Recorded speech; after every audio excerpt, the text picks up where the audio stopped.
Okay, good Shabbos.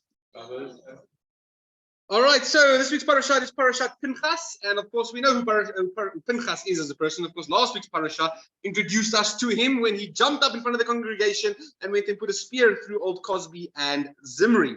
Now, this week's parasha continues with the reward for Pinchas for his act of zealousness that God says to him, "I'm making you an eternal covenant of peace."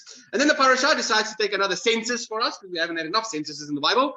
But of course, we have a whole new generation getting ready to enter the promised land. So we need to know how many of each there are. Why? Because we're taking our land, which means that each tribe is going to get their allotted portion. So we need to work out who's going to get which part of land and how much can we split it between them. And while we're doing these negotiations of how much land each tribe gets, a certain guy by the name of Lada'at has 5 daughters, and they're wondering what's going to happen because their dad didn't have any sons. So they come up to Moses and ask Moses about that, and it's a famous story of the daughters of Tzalofchad, and eventually they also get their inheritance. And then the rest of the parasha ends off with telling us a bunch of laws about the offerings, the daily offerings, and of course the Musaf offerings, the extra additional offerings we do on special days like the Sabbath, like Rosh Chodesh, and like the festivals as well. Now today, I want to focus on just one verse that we find in this week's parasha. It's a verse that we actually find quoted in the New Testament by Peter. In 1 Peter, he quotes this very verse, and it's a very timely verse because it's a very timely topic. Because as you guys know, this week we had to go and say goodbye to one of our core members of our congregation. We had to go do the funeral for Elise Leroux, and I flew down to the Cape to go and officiate and perform the funeral on Wednesday morning. So I flew down on Tuesday, and Wednesday morning we did the funeral. And I got to say, I am very satisfied that we are able to provide her a fully kosher funeral, an honorable funeral, a funeral where we could follow all the halakha that she taught us. And we could give her that final honor and respect towards her as we did it. I stayed over at the Van Wyks. At the Van Wyks that used to sit over there. I told them I'm going to come to shul this week and tell whoever's sitting in their chairs that they must feel the spirit. But I guess no one's spirit. Here we go. Can you feel the channel, the inner? So I slept over there, which is always fantastic. They always look after me so well when I go visit them. And we miss them. They miss us. So they send their regards. And Dr. Francho also sends all his regards to all of you. We miss them very much. And of course, I wasn't able to do the preparation of the body, the washing and the dressing because I'm a man, but Juliana stood in. So I grabbed her and I roped her in and I made her do all of those preparations while I stood with my back in the same room. So we did everything perfectly. Everything came out perfectly. I'm so satisfied that we were able to do this for Elise and for Francois to give them that fully kosher funeral. Okay. Now, when you're at a funeral, it's a special, unique time that you won't experience in any other time of your life. Because while you're standing there at the funeral, all the things that we do and all the emotions that are involved with what's happening and that's going through the funeral forces you as an individual to start contemplating your own life. Not just your own life, but you start asking questions like, what is the purpose of it all? You know, when we carry the coffin, we have to make those 7 steps while we recite Psalm 91, 7 stops while we're carrying the coffin, so that each person can have a moment to think to themselves, what am I doing with my life? Am I leaving behind anything that'll actually be of meaning when I end up in the ground as well one day? We're reminded of how fragile life actually is. How often do you realize that you're literally one breath away from death? Your next breath could just be your last. That's a serious thing to think about that we never really realize, but we're reminded of this when we're at a funeral. So your whole mind shifts, your paradigm gets shifted at a funeral. It's almost as if you're ejected out of what you would think is reality, and you get this aerial view of life, and you start seeing what it's all about, what truly carries meaning in this life. You have this newfound clarity for the first time in ages. And you have to ask yourself the question, what is it about me and my life that actually matters? And what is the only thing that matters? The reason why we do those 7 stops is because it reminds us of Ecclesiastes. Remember, Koheles, Solomon wrote for us in the beginning of Ecclesiastes the idea that life can be vanity of vanities. Right? And what does that mean? Breath of breaths. Is your life going to end up being nothing more than the breath that is here and disappears in a minute? Or is it going to be something meaningful? So we make those 7 stops because it talks about 7 times vanity of vanities in Ecclesiastes. But what does Solomon conclude Ecclesiastes with? What does he say is the purpose of everything? The wisest guide to ever live in humanity. His conclusion of the purpose of life is fear God and keep his commandments. It's simple. But why is it so complicated for us? Why does it only take a time like a funeral for us to get this realization, this shock, this outward view of what is truly important in life, and think about that? We're often, caught up in the smaller things around us. And that's something we have to try and work on, to have this clarity more often than only at a funeral. Because at a funeral, you realize that everything else that you amass in life is going to fade away, just like your body one day is going to fade away as well when you get buried under the ground. We need to have a constant realization and clarity and wake-up call to see things differently. For example, this week, I noticed how different life is just by looking at the traffic and how people drive in the Cape versus how they drive up here in Gauteng. Because you come here to Gauteng and you get to a circle. What do you do at a circle? First come, first serve. You go to the Cape, you come to a circle, the whole Cape is waiting for everyone on the right to come past first. And they wait, and they wait, and they wait. And you drive there, and I'm thinking to myself, we should hoot at these people. They don't know what they're doing. Not even the taxis are taxiing properly down in the Cape. They don't know what they're doing. Following the rules and all these things. And then this week when I came home, I decided to Google this. What's up? Why don't they know how to use circles down in the Cape? Was it us or was it them that's wrong? What's going on here? And little did I know, in South Africa, we've got 2 types of circles. I didn't know that. We have a mini circle and then you have the roundabout, right? So it's different. In the Cape, everything is a roundabout. Up here, almost everything is a mini circle. So now that I could figure out what's going on, I now have clarity about what it is. It's not just the Cape Townians that are permanently meditating on the mountain, dude. That's not the problem, right? There's actually a reason behind what's going on. So I got clarity of what is going on. And so too in life, we need to have clarity about what we are looking at. Because let me ask you a question. When last did you look at someone here too today, and instead of seeing them for the body they're walking in, did you realize that person is in fact a living soul? This body that we're walking in one day is going to be in the ground. But our soul is something that is eternal and godly. How often do we see that in a person? We look at them. We don't. We look at someone and we say, hey, your head looks cute today. You woke up on the wrong side of the bed. We don't look at their soul and see into their soul, properly look into their eyes and see the part of them that is actually the real them. So in this week's parasha, God speaks to Moses and says to Moses, Moses, it's time for you to pack your bags. It's time for you to die. Just like your brother Aaron, you will also be gathered to your people. And what does Moshe do when he hears he's about to die? Does he go take out life insurance quickly? No. Does he play the lottery? Does he go finish his bucket list? Listen to what Moshe does. He shows concern for the souls of Israel who will be left behind. He goes to Hashem and he prays. And listen to this prayer. This is the one verse I want to concentrate on this week. He prays saying, may the Lord God of the spirits of all flesh appoint a man over this congregation who will go before them, go up and take them in and lead them into the land, so that the congregation will not be like a sheep without a shepherd. It's a beautiful prayer. Not thinking about himself, thinking about the souls of the people that are going to be left behind. Now, 2 things about this prayer struck me as I read it this week. First of all, the way that it refers to God, he calls God the God of the spirits of all flesh. This is a weird way to refer to God. And secondly, the idea that we need a shepherd. That he uses the parable of a shepherd because, of course, he himself was a shepherd for many years. Now, with the funeral this week, and in any funeral you guys might attend, we always recite the most famous psalm of them all, which is, of course, Psalm 23. The Lord is my shepherd, I shall not want. And there's a few different reasons, because there's a lot of connections between life and death in that psalm. It's a very short psalm, right? Was it 7 verses or something? But in Judaism and Christianity, we always recite Psalm 23 at a funeral. And it starts off by talking about God being our shepherd. So let's quickly read the psalm. It's in your Siddur, page 686. Just so we can be reminded of what it says. Psalm 23. And you can see all the connections between life and death and contemplating all these things. That's the reason why we do this. Page 686. My fingers are so cold I can hardly turn the pages. There we go. All right. Mizmor LeDavid, Psalm 23. The Lord is my shepherd, I shall not want. He makes me lie down in green pastures. He leads me beside the still waters. He refreshes my soul. He guides me in the paths of righteousness for his name's sake. Though I walk through the valley of the shadow of death, I will fear no evil. For you are with me. Your rod and your staff, they comfort me. You set a table before me in the presence of my enemies. You anoint my head with oil. My cup is filled to overflowing. May goodness and kindness follow me all the days of my life.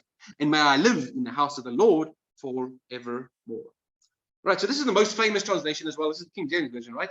That even our Siddur, when Rabbi Sack put together the Siddur, he decided to take this famous version because it was so well known and it communicates the ideas so well. Now, the reason why we use Psalm 23 at a Jewish funeral is because obviously there's all these connections we spoke about and we just heard there in the Psalm. But the main idea is the fact that God is our shepherd. So what does that mean? What does it mean to say that God is our shepherd? First of all, you've got to understand that we are a bunch of sheep, right? We are sheeple here walking around this world. And sheep are different. You get good ones, you get bad ones. You get confused ones, you get ones that understand. There's a variety of sheep. Some are spotted, some are striped. We have to go back all the way to Jacob. There are different types of sheep, right? But God is looking after us. He's a shepherd for all of our sheep. And the thing about sheep is sheep are stupid. Right? What's up with sheep? There used to be an ad like that back in the day. So stupid, just following around one dog all day. Sheep aren't very clever. So sheep don't always understand why things happen to them. And it's the same with us. Why does God do this to us? Why would God do this to us? Why would God take away my family member? Why would he allow us to die? Why, etc. Why? Right? I'm guessing the Hebrew word for why is meh. It is actually ma tovu. Right? So, that makes sense now that I think about it. All right. So this is what we do. We constantly questioning God. Why does he allow this? Questioning as if we think that God wouldn't know what's best for us. This is why we are like a bunch of sheep. For example, we just read in the Psalm about his rod and his staff. What does a shepherd use his rod and his staff for? To clap the living daylights out of a sheep when it goes off the right path. He smacks us with a rod and the staff. And when God punishes us, what do we say? Why? Meh. Why are you doing this to me, God? It's literally an emotion nowadays. Meh is an emotion. If you go check it up in the modern dictionary. Okay? We're asking our questions. Why are you doing this? And we don't see it. We perceive it as punishment that God is striking us with his rod and his staff. But the truth is, if we could see with clarity like we do when we hit the funeral, for that one time in our life, we start realizing what it's all about. If we could see with clarity in God's punishments and in hitting us with the rod and the staff, what does the Psalm say? Your rod and your staff actually comfort me instead of hitting me. You realize that he's keeping you on the straight and narrow. As a sheep wandering off, it's going to be eaten by the wolves. That rod and that staff actually saves your life, even though you think it is a punishment. And this is where our mindset is supposed to be at this right time. Because why is it that the Meyer family has all got beautiful haircuts? Because we are in the 3 weeks of mourning, preparing us for the 9th of Av, which is the biggest day of mourning of the 3-week period. And during this time, you ask the question as well, why did God allow the temple to be destroyed? Why did he allow our people to die? Why did he allow the Holocaust? Why does he allow this and this and this and this? It sounds and feels like constant punishments from God. Why does God do it? To draw us back to him, because we have went off and became idolaters, started sinning nonstop, started saying things that are unholy are now holy. So we needed that correction. We needed that rod and the staff to come and hit us. And when we realize that, we've got that clarity, that aerial view of what is going on in our lives. So as our shepherd, God sees beyond just our physical appearance as well, which is what we're supposed to be trying to do, right? Moshe calls him the God of the spirits of all flesh. He doesn't just see us for our simple mistakes. He knows that our spirits are holy and pure. He sees our souls, our inner workings and our inner thoughts. And that is why he uses this title for God, God of the spirits of all flesh. And in fact, the Torah and the Bible, we only find that title used twice. He used it a few weeks back in Parashat Korach. When Korach came to test and challenge for the priesthood, Moses used the same name. Because why? Because God can see through a person's outward appearance and see a person's true intentions. That's what this name means. Rashi comes along and tells us this is why he used the name. Our inner knowledge and personality of each person, or inner knowledge and personality, these are clearly revealed before God. So Rashi says, Moshe asked God to appoint a new leader that can deal with each person as a unique entity, because each person is uniquely different.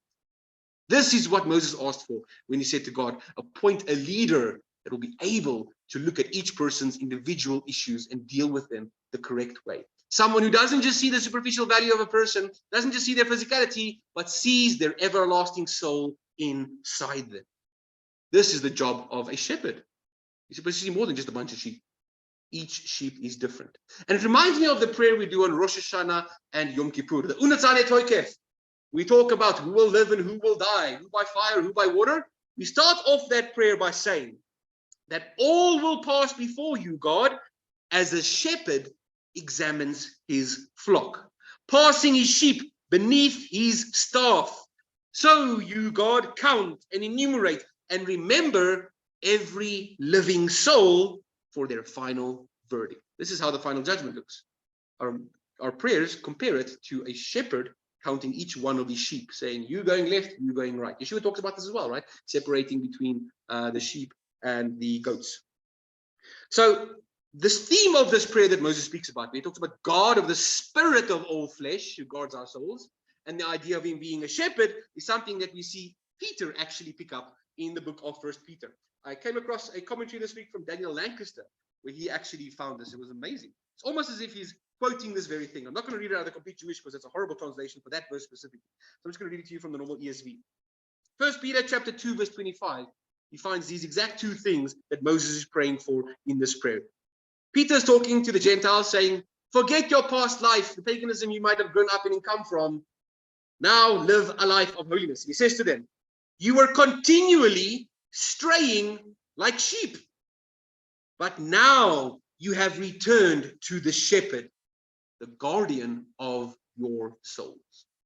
It's as if Peter was literally quoting this very prayer of Moses. And it's amazing when you find one of our apostles doing this, quoting something from the Torah, because most likely they were giving a sermon on this week's parasha when they said that. So it's very possible that Peter was giving a midrash on this week's parasha. And the parasha, and the reason why he quotes this, the purpose of the message here is that we have to come back to our shepherd because he's the guardian of our souls. Peter especially should have got this message by now. Because remember, when Yeshua was resurrected, he came back to Peter after Peter denied him 3 times. Superficially, it looked like Peter had given up on Yeshua, but deep down inside, did he really give up on Yeshua? No, he felt guilty. And Yeshua knew this. He could read Peter's heart. And he said to him, Peter, do you love me? He's like, of course I love you. XOXO. Peter, do you love me? Of course I love you. He has a heart for you. Peter, do you love me? He says, yes, I love you. You know I've loved you, etc., etc. And then Yeshua says, all right, Peter, feed my sheep. Be a good shepherd unto my sheep. Just as I can see beyond your superficial mistakes that you've made and see the real you and your real intentions, so too you are going to be the shepherd once I ascend to the right hand of the Father, and you need to do the same thing. See beyond just the superficial, see people's intent as well. Just as Moshe asked for a shepherd who can deal with each person individually and see their soul, not just their body, so too Yeshua said the same thing to Peter. Look at the people's souls, not just their body. Now, the prayer that Moses prayed, right, he asked for someone to replace him, was answered, of course, immediately by Joshua, right? The mighty Joshua came and actually fulfilled that prayer. He was the answer to Moses' prayer at that stage. But the problem is, every generation needed a new shepherd. Because after Joshua died, what happened to Israel? Once again, you were like sheep without a shepherd. We had the time of the judges, which was upside down. Then we had Saul as our king. We had David as our king, Solomon. Then we had the kings of Judah and Israel, which was a tumultuous time. We were constantly looking like sheep without a shepherd until we eventually went out into exiles. Flocks were scattered all over the world. And the rest of history, up till even today, is constantly trying to have Moses' prayer answered. We're trying to find a shepherd that can look after the flock of Israel. This is what it's all about. And this is why our mystics come along in the commentary in this week's parasha, and they tell us, I think it's in the Yalkut Shimoni, it tells us when Moses prayed for a successor, it wasn't fulfilled alone by Jacob. Moses was praying even further ahead. The Midrash tells us that God showed Moses every leader of Israel all the way up into the future, all the kings, all the other prophets, all the leaders that we had, and he told him, the one that you're praying for will be the Mashiach. The Messiah is supposed to be the one who comes along and is that perfect shepherd for the nation. Just like Joshua took that generation into the promised land, Mashiach's job is to take all of those generations, resurrect them, and take them into the promised land of the Messianic era. And the Mashiach won't just be any shepherd. The Mashiach will be the good shepherd, right? The good shepherd. Why? Because the Mashiach, just like what Moses prayed for, has to be able to deal with each person's soul individually, like what Rashi told us the definition of the prayer is. And we know this is what Yeshua does for us, right? Yeshua tells us that he will leave the entire flock to run after that one little sheep that got lost and bring that sheep back into the flock. In fact, this was his instruction for his disciples. I want you to go out to the lost sheep of Israel. He sends them there first because this is an attribute of what the good shepherd needs to look like. Yeshua calls himself the good shepherd, of course, in John chapter 10. In 11, he says, John 10:11, he says, I am the good shepherd, because the good shepherd lays down his life for the sheep. Just as Moses did. When he's about to die, his first concern is the sheep. What's going to happen to the souls of Israel? That's his first concern. Yeshua lays down his life for the sheep. Here's what he says from verse 14. I am the good shepherd. I know my own, and my own know me. Remember, the job of the shepherd is to know your inner thoughts, know your soul properly, and they know me. Just as the Father knows me, and I know the Father. And I lay down my life on behalf of the sheep. Also, I have other sheep which are not from this pen, and I need to bring them in, and they will hear my voice. And there will be one flock, and there will be one shepherd.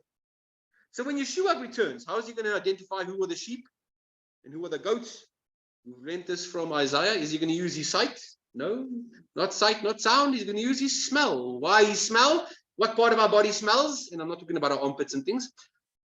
Our soul. This is why when we do Havdalah at the end of Shabbat, how do we comfort the soul? We smell the spices. It goes in through our nose and it comforts our soul. So our soul is connected with smell. Messiah is going to come and smell us out, right? And see who are his sheep. He's going to smell your soul, not just your body. Okay. So in Yeshua then, God has answered Moses' prayer when he asked for that perfect good shepherd. He sent us an eternal good shepherd. Yeshua says to us, my sheep hear my voice. What is Yeshua's voice saying to us, though, if we're supposed to be good sheep? What are we supposed to obey that Yeshua is telling us? Go ask Peter. He told Peter, feed my sheep. And by extension, all of us have that same responsibility as well. As disciples of the apostles and disciples of Yeshua, we too have to go out and spread the gospel message to all the sheep around the world. Because let's be honest, the sheep are scattered like never before. Why do we want to do this? So that we will no longer be like sheep without a shepherd. And why can we do that? Because in Yeshua, we have the good shepherd, the guardian of our souls. Shabbat shalom. Shabbat shalom. That's the word you get when I've been to Kaapstad.